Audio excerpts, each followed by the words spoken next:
Assalamualaikum warahmatullahi wabarakatuh. Perkenalkan, kami dari kelompok 8. Kami ingin menjelaskan mengenai materi akuntansi organisasi nirlaba.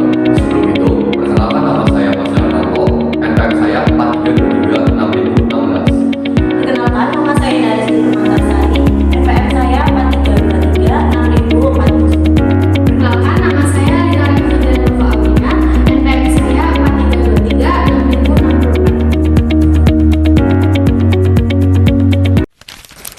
Baik, di sini ada karakteristik organisasi nirlaba. 1. Karakteristik organisasi nirlaba berbeda dengan organisasi bisnis. 2. Perbedaan mendasar terletak pada cara organisasi memperoleh sumber daya yang dibutuhkan. 3. Kemampuan organisasi untuk terus memberikan jasa dikomunikasikan melalui laporan posisi keuangan yang menyediakan informasi mengenai aktiva, kewajiban, dan aktiva bersih. Dan informasi ini mengenai hubungan di antara unsur-unsur tersebut. 4. Laporan ini harus menyajikan secara terpisah aktiva bersih baik yang terikat maupun yang tidak terikat penggunaannya. 5. Jenis pemisahan aktiva bersih dijelaskan dalam pembatahan permanen yang temporer serta sumbangan terikat dan tidak terikat. Nah, di sini ada pemisahan aktiva bersih. 1. Pembatasan permanen. Pembatasan penggunaan sumber daya yang ditetapkan oleh penyumbangan agar sumber daya tersebut dipertahankan secara permanen. Organisasi diizinkan untuk menggunakan sebagian atau semua penghasilan atau manfaat ekonomi lainnya yang berasal dari sumber daya tersebut. 2. Pembatasan temporer. Pembatasan penggunaan sumber daya oleh penyumbang yang menetapkan agar sumber daya tersebut dipertahankan sampai dengan periode tertentu atau sampai dengan terpenuhnya keadaan tertentu. 3. Sumbangan terikat. Sumbangan sumber daya yang penggunaannya dibatasi untuk tujuan tertentu oleh penyumbang. Pembatasan tersebut dapat bersifat permanen atau temporer. 4. Sumbangan tidak terikat. Sumber daya yang penggunaannya tidak dibatasi untuk tujuan tertentu oleh penyumbang.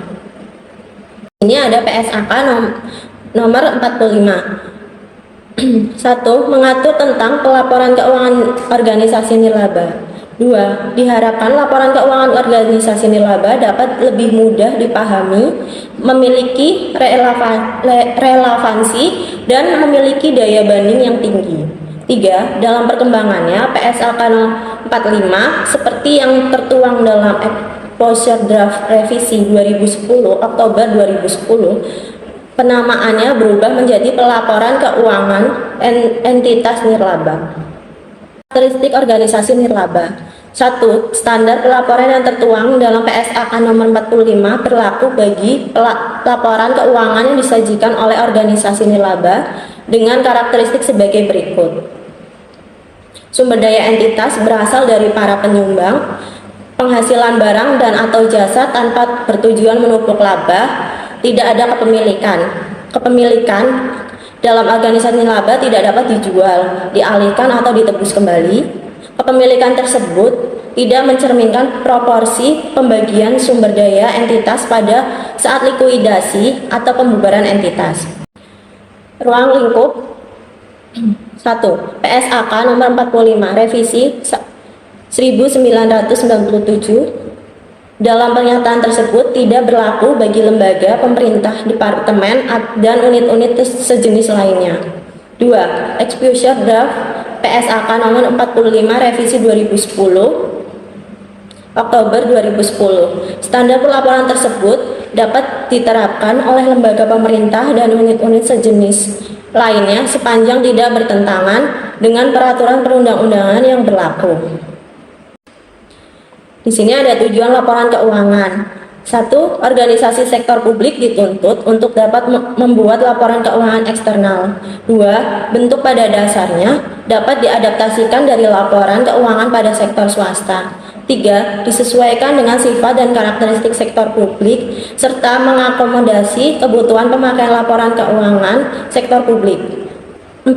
Laporan keuangan sektor publik dapat begitu saja dipersamakan dengan laporan keuangan di sektor swasta baik format maupun elemennya. Tujuan laporan keuangan menurut SFAC nomor 4. 1. Memberikan informasi yang bermanfaat bagi penyediaan dan calon penyedia sumber daya. 2. Memberikan informasi mengenai sumber daya ekonomi, kewajiban dan kekayaan bersih organisasi, serta pengaruh dari transaksi, peristiwa, dan kejadian ekonomi yang mengubah sumber daya dan kepentingan sumber daya tersebut. 3. Memberikan informasi mengenai kinerja organisasi selama satu periode. 4. Memberikan informasi mengenai bagaimana organisasi memperoleh dan membelanjakan kas atau sumber daya kas, mengenai utang, pembayaran kembali, dan mengenai faktor-faktor lain yang mempengaruhi likuidasi organisasi. 5. Memberikan penjelasan interpretasi untuk membantu pemakai dalam memahami informasi keuangan yang diberikan. Tujuan laporan keuangan adalah menyediakan informasi yang relevan untuk memenuhi kepentingan para penyumbang, anggota organisasi, kreditur, dan pihak lain yang menyediakan sumber daya bagi organisasi nirlaba. Secara rinci, tujuan laporan keuangan termasuk catatan atas laporan keuangan adalah untuk menyajikan informasi mengenai 1. Jumlah dan sifat aktiva, kewajiban, aktiva bersih atau organisasi. 2. Pengaruh transaksi, peristiwa, dan situasi lainnya yang mengubah nilai dan sifat aktiva bersih. 3. Jenis dan jumlah arus masuk dan arus keluar sumber daya dalam satu periode dan hubungan antara keduanya. 4. Cara suatu organisasi mendapatkan dan membelanjakan kas, memperoleh pinjaman dan melunasi pinjaman, dan faktor lainnya yang mempengaruhi pada likuiditasnya. 6. Usaha jasa suatu organisasi. Nah, di sini ada laporan keuangan organisasi nirlaba meliputi 1. Laporan posisi keuangan pada akhir periode laporan. 2. Laporan aktivitas. 3. Laporan arus kas untuk suatu periode pelaporan, dan catatan atas laporan keuangan. Laporan posisi keuangan. 1. Tujuan laporan posisi keuangan adalah untuk menyediakan informasi mengenai aktiva, kewajiban, dan aktiva bersih, dan informasi mengenai hubungan di antara unsur-unsur tersebut pada waktu tertentu. 2. Informasi dalam laporan posisi keuangan yang digunakan bersama pengungkapan dan informasi dalam laporan keuangan lainnya, dan dapat membantu penyumbang, anggota organisasi kreditur, dan pihak-pihak lainnya yang untuk menilai 1. Kemampuan organisasi untuk memberikan jasa secara berkelanjutan, dan likuiditas, fleksibilitas keuangan, kemampuan dan memenuhi kewajibannya, dan kebutuhan pendanaan eksternal. Di sini ada laporan aktivitas. Tujuan utama laporan aktivitas adalah menyediakan informasi mengenai A. Pengaruh transaksi dan peristiwa lain yang mengubah jumlah dan sifat aktiva bersih. B. Hubungan antar transaksi dan peristiwa lain. Dan C. Bagaimana penggunaan sumber daya dalam pelaksanaan berbagai program atau jasa. Selanjutnya akan dijelaskan oleh rekan saya. Baik, selanjutnya ada informasi dalam laporan aktivitas. Yang pertama yaitu mencakup organisasi secara keseluruhan dan menyajikan perubahan jumlah aktiva bersih selama suatu periode. Yang kedua, menyajikan pendapatan sebagai penambah aktiva bersih tidak terikat. Yang ketiga, sumbangan disajikan sebagai penambah aktiva bersih tidak terikat, terikat permanen atau terikat temporer, tergantung pada ada tidaknya pembatasan. Keempat, menyajikan keuntungan atau kerugian yang diakui dari investasi dan aktiva lain atau kewajiban sebagai penambah atau pengurang aktiva bersih tidak terikat, kecuali jika penggunaannya dibatasi. Kelima, menyajikan jumlah pendapatan dan beban secara bruto. Keenam, menyajikan jumlah neto keuntungan dan kerugian yang berasal dari transaksi insidental atau peristiwa lain yang berada di luar pengendalian organisasi dan manajemen. Yang terakhir, menyajikan informasi mengenai beban menurut klasifikasi fungsional dan dianjurkan untuk menyajikan informasi tambahan mengenai beban menurut sifatnya.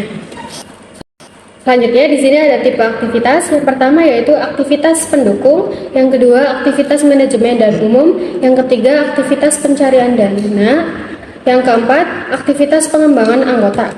Bentuk laporan aktivitas sendiri. Yang pertama adalah laporan aktivitas bentuk A, yaitu menyajikan informasi dalam kolom tunggal dan memudahkan penyusunan laporan aktivitas komparatif. Yang kedua, laporan aktivitas bentuk B, yaitu menyajikan informasi sesuai dengan klasifikasi aktiva bersih dan menyajikan pembuktian dampak berakhirnya pembatasan penyumbang aktiva tertentu terhadap reklasifikasi aktiva bersih. Memungkinkan penyajian informasi agregat mengenai sumbangan dan penghasilan dari investasi. Dan yang terakhir adalah laporan aktivitas bentuk C, yaitu menyajikan informasi dalam dua laporan dengan jumlah ringkasan dari laporan pendapatan, beban, dan perubahan terhadap aktiva bersih tidak terikat, dan menitik beratkan perhatian pada perubahan aktiva bersih yang tidak terikat. Ini ada laporan arus kas. Laporan arus kas bertujuan untuk menyajikan informasi mengenai penerimaan dan pengeluaran kas dalam suatu periode. Informasi arus kas yang disajikan dalam laporan keuangan berguna untuk menilai kemampuan organisasi dalam menghasilkan kas dan setara kas, memungkinkan para pemakai mengembangkan model untuk menilai membandingkan nilai sekarang dari arus kas masa depan dari berbagai organisasi. Selanjutnya ada informasi laporan arus kas. Laporan arus kas disajikan sesuai PSAK 2 tentang laporan arus kas dengan tambahan sebagai berikut.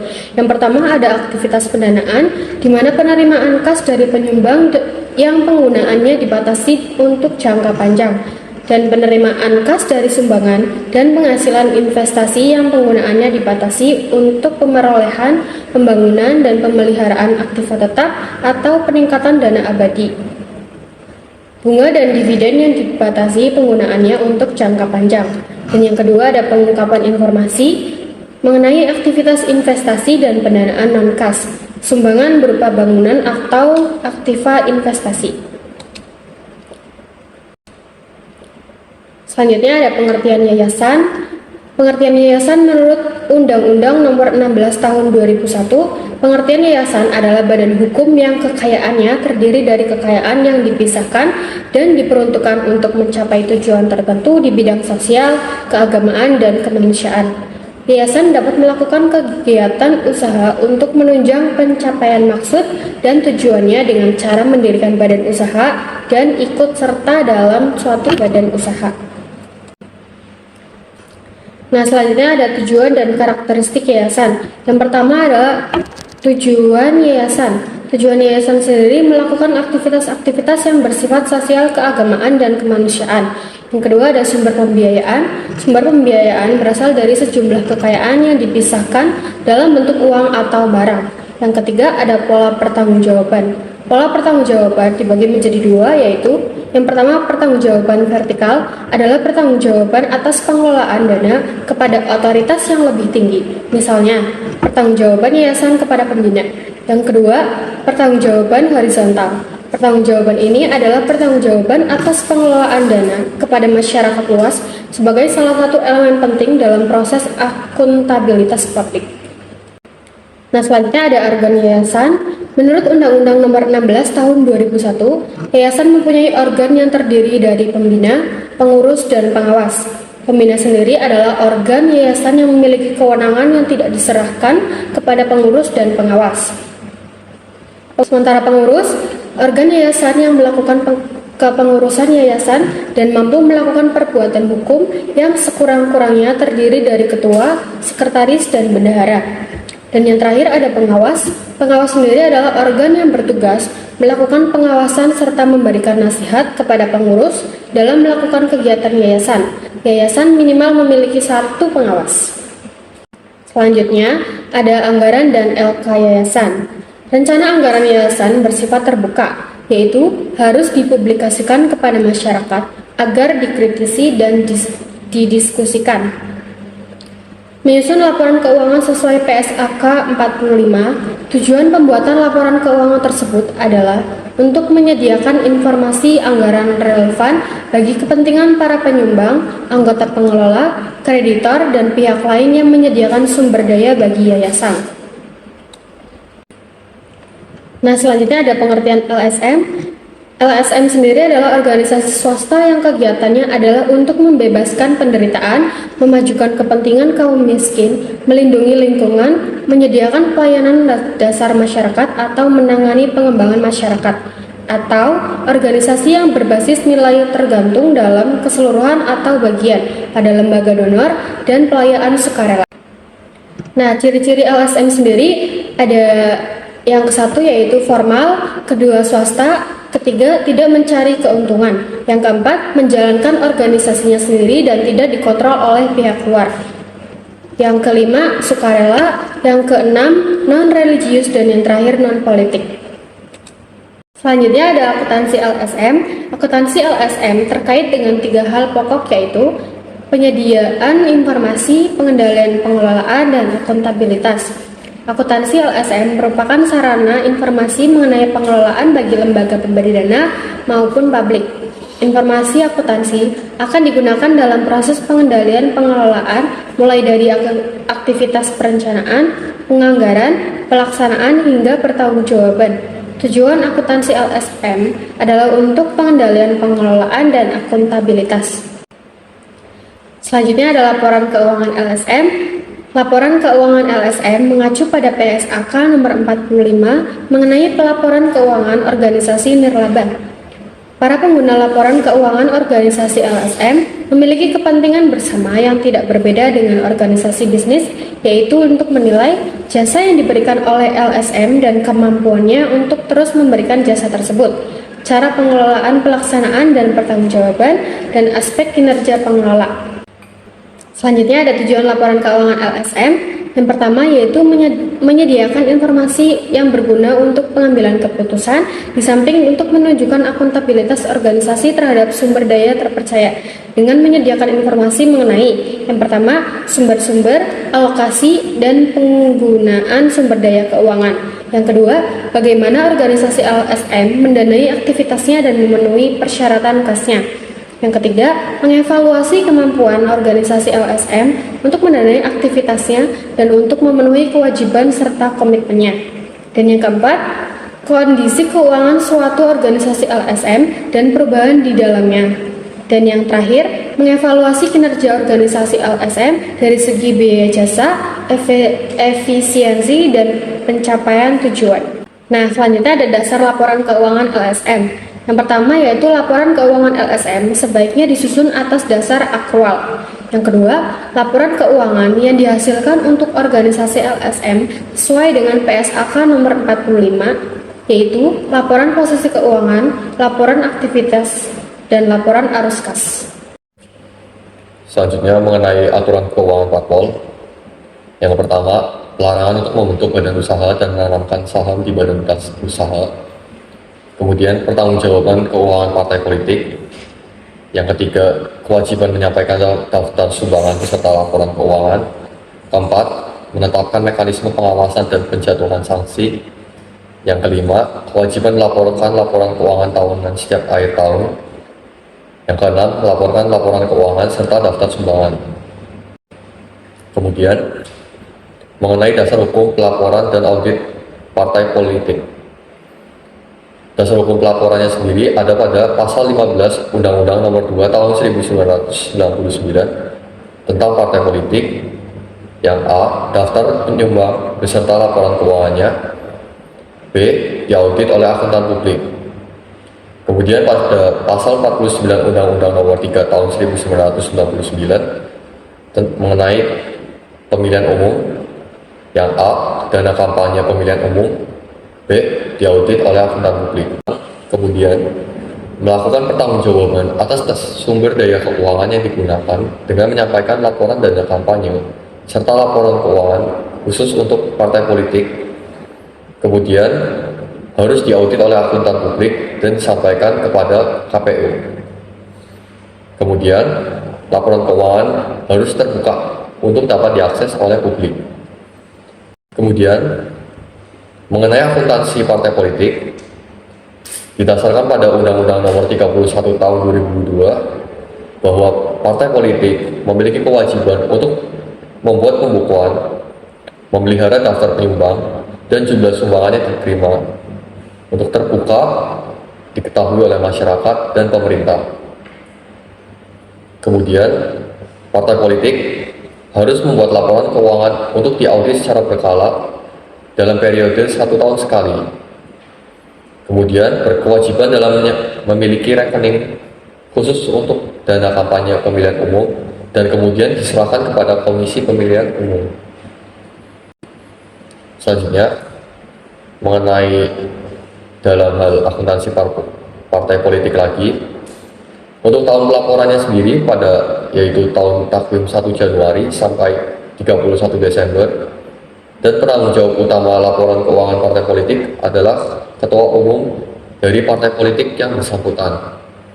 Laporan keuangan partai politik sendiri merupakan laporan keuangan gabungan dari seluruh struktur kepengurusan partai politik dengan unit laporan dalam bentuk tunggal dan tidak dalam bentuk multiple entries. Kemudian, akuntansi partai politik tidak bertujuan untuk mengukur laba atau profit dengan dasar basis aktual. Sistem pencatatan untuk akuntansi partai politik sendiri menggunakan double entry system dan sudah mulai diperkenalkan segregation of function.